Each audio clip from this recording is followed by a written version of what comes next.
Welcome back to another installment of our speaker interview series leading up to DevReach, which of course will be this year in Sofia, Bulgaria, October 25th and 26th.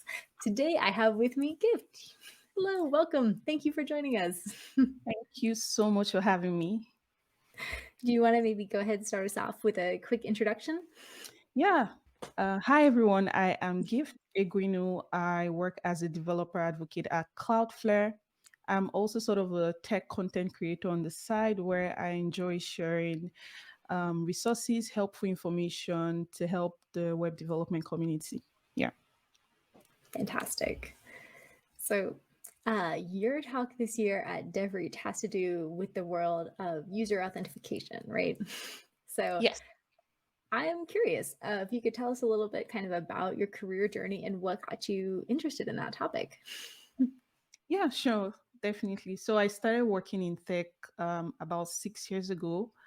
And in that time, I've had the opportunity to build authentication system, both on the front end, on the back end, also built like the entire thing from scratch and leverage. I've also been in situations where I've used authentication providers like Auth0, for example, to help me ship Mhm. faster. I became interested just recently, actually, early this year, when I started exploring the other ways you could actually do user authentication that does not involve using passwords.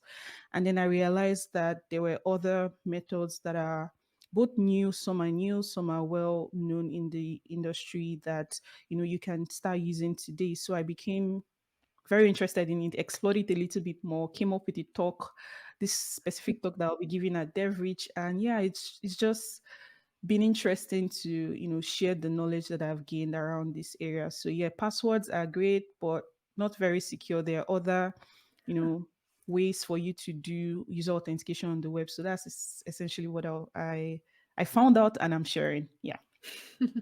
That is really interesting. I would not have thought about passwords as being insecure. That feels like the way that we've done it for so Yeah, long.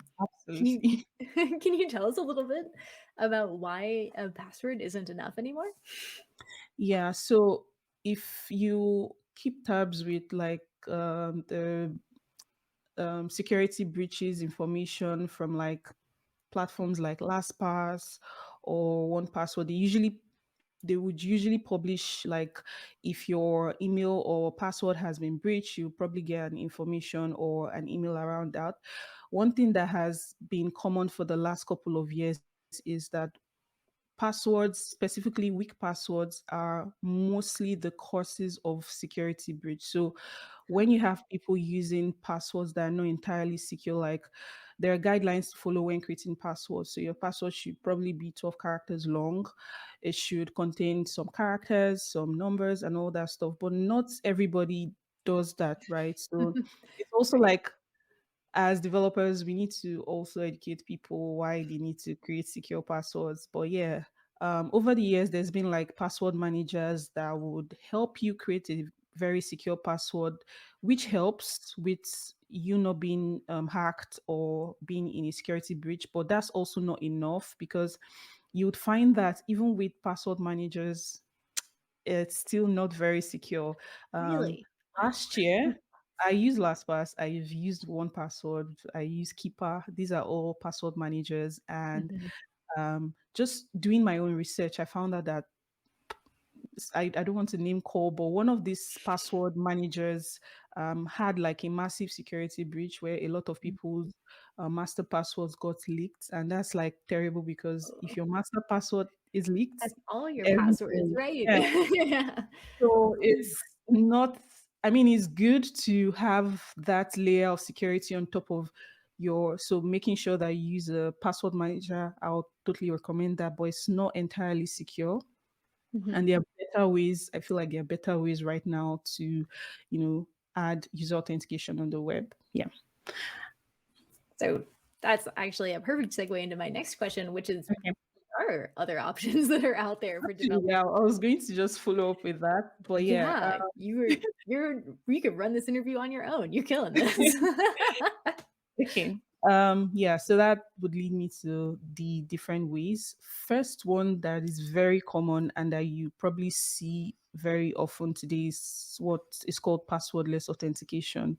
So essentially, passwordless authentication means that you're eliminating the need for password altogether, but you're using different other methods. So it involves three different things. So you can use something that you have, so your phone or Mm, your laptop, something that you are, so your fingerprints, your face ID.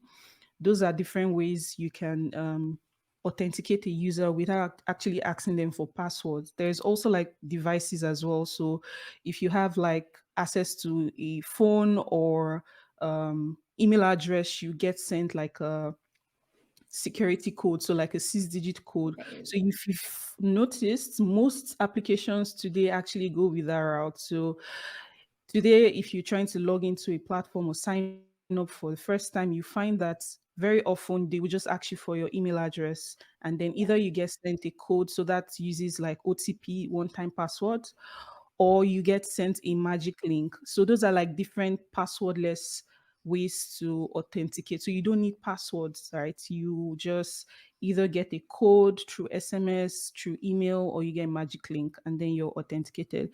For the user specifically, it's great because you don't need to remember your passwords. You don't need to even, Yeah.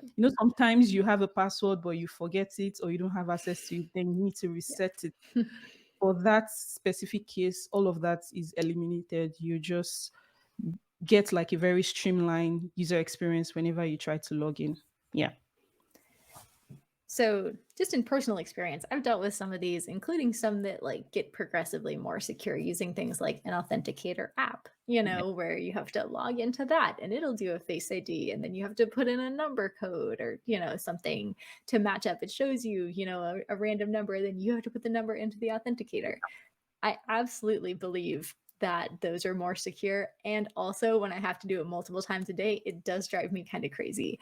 How do you feel developers can kind of best balance security and also user experience? Like, is there a middle ground where things get more secure, but also not so secure that they're annoying? Yeah, that's an interesting question. And personally, I understand the frustration of having to do extra authentication on top of like on top of a password or a magic link, for Right. example. I find that, well, depending on the situation, it's great to have multi-factor authentication where you can Yeah. ensure that there is no breach whatsoever. So that is great. But in some scenarios, like you said, it could be like a lot of steps for the user as well. So one thing that I would prefer to developers is to provide support for multiple authentication options. So for Mhm. example, if you try to log in using if you try to log into an account, you it's great to have two-factor authentication set up, but there's also more modern ways to do to like take away the multi-factor portion, and it's called passkeys. So this is more modern and it's more recent. So you wouldn't find a lot of people have adopted it yet. Um, Recently, Google as well as actually LastPass, I just got an email from LastPass that they've actually implemented passkeys. So passkeys essentially is a private public cryptographic key that gets stored on your device, so that whenever you need to sign in, the only thing you would need is either your identity, so your face ID or Mhm. your fingerprint, or if you have a UB key, so the Yeah, small. the USB things, right? So Yeah. that's the only step that you go through, which is very secure as well, right? So depending on the development team, if they're looking to adopt that as an additional factor, additional method of authentication. So here you can actually go and do the extra factor where you go to Google Authenticator, or you can also just directly log in using your fingerprint. Both of them are very secure ways to Mhm. authenticate to the web. So I feel like a good way to help with the user experience is to offer different options for people to do. And I've seen that Google actually does that. So today, if I Yeah. want to, I can go sign in I get the code on my Google Authenticator app, or I can just Mhm. directly use my fingerprint to sign in. That is really nice. It's good to have choices. I feel like that's maybe not the exciting answer, but for like most user experience questions, Yeah, the right answer is good. like just give people choices and they'll choose the one that they like the most. Yeah, Because it could everyone's also be a very well for the specific team. It depends. Maybe they don't want to actually do that because of specific reasons that they have. But yeah, right. I find that yeah, it's better you give options, but maybe recommend one that you feel like, for example, you might just Yeah. put one as the recommended path, but also say, hey, there's an alternative if you'd like to go Yeah. through with it. Yeah. But that makes sense because everyone's going to make their own, like, risk trade off, right? Because I imagine, at least I do that, where it's like for my banking app, I'm willing to maybe take an Yes. extra step or two as opposed to like, just some Yeah. website where I had to make a login. I agree. Options are good. Choices are good. Choices are good. That's to sum up the whole thing. Choices are good. Yes. So, okay, if you had one piece of advice for developers who are looking to improve the security of their user authentication systems, what would it be? What's your like, okay, you guys really need to go do this right now. Okay, for me, it would be that developers should always try to stay up to date with the latest authentication best Mm, practices in the industry, because that's how I actually got to know about this um, new ways. Because I was curious and I was like, oh, okay, if there are yeah. new things, I should probably be learning them. I should, ramp up, stay up to date. So that's my first advice. So if people are not familiar with passwordless, multi-factor authentication methods, web authn, which is like a web authentication standards on the web today, I would advice that people just try to get up to date. And the best way to do that is by maybe reading blogs, checking out videos, coming to a talk like this one, right? Just saying. Coming to a talk Yes. like this one. Yeah, there are different ways people learn today, but just um, staying curious and finding all the latest information you need in this area. That would be my advice. Yeah. Yeah. At the risk of putting you on the spot, do you have any resources, blogs or newsletters or anything that you recommend for folks that are looking to kind of get caught up?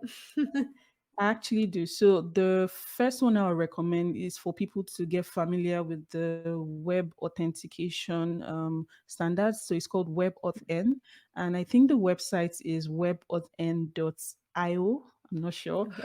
but the website is a great place because you get to learn essentially what it is, like why is it better than passwords, and then they also have like a demo showing you how to implement it in your application.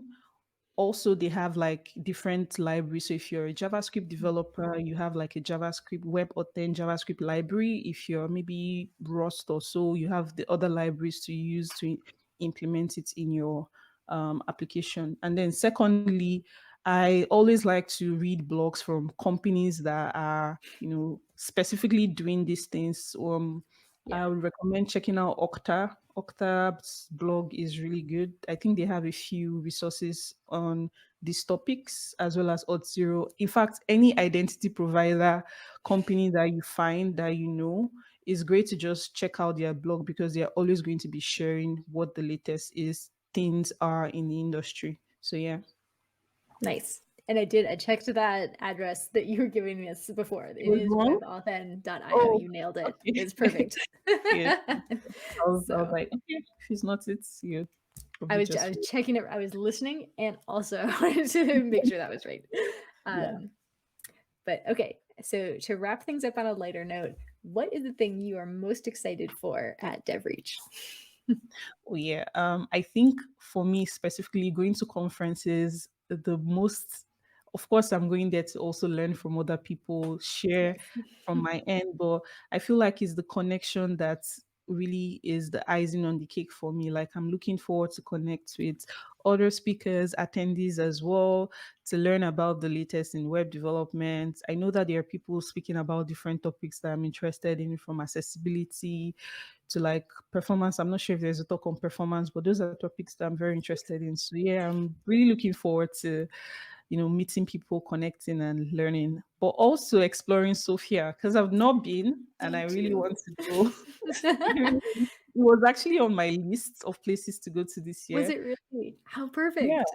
And I was like, oh, okay. Wow, Done. Yeah, check. perfect. Oh, Check. that was easy. Yeah. So Yeah, that's I'm excited for I'm that looking too. I've forward never to it. been. Yeah. So, all right. Well, thank you so much again for your time. I'm so excited. Folks can catch you at DevReach giving the talk Going Beyond Passwords, the Future of User Authentication. And of course, that will be this October in Sofia, Bulgaria. So, looking forward to seeing you in person and hearing your wonderful talk. All right. Thank you. Thank you so much. Yeah. Yep. All right. See you. Bye.